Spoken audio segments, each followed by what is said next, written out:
We've had some questions about how to fertilize your trees in the past. So what I'm going to do is I'm going to show you guys how to use fertilizer tree spikes.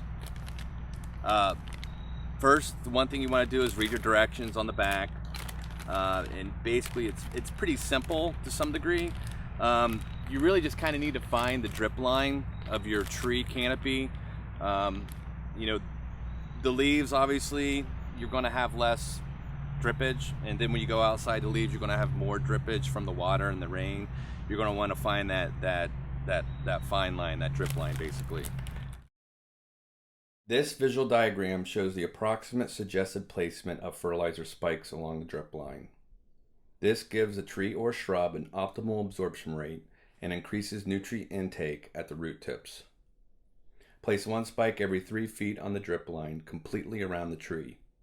For pecan trees, place one spike every 2.5 feet.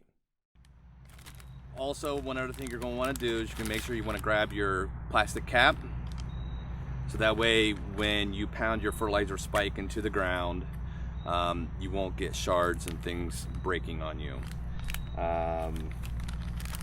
So basically what you'll need is a hammer and some really cool Smith & Wesson glasses like these, or any protective wear that you have around.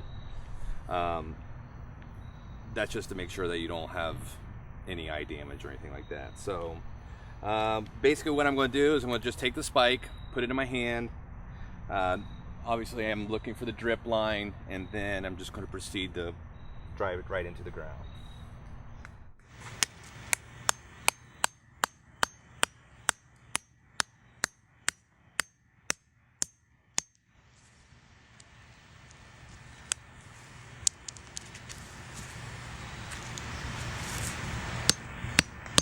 And that's pretty much it. And then basically you move 3 feet from the very first placement of your tree spike, and then you proceed to pound another spike in. Thanks.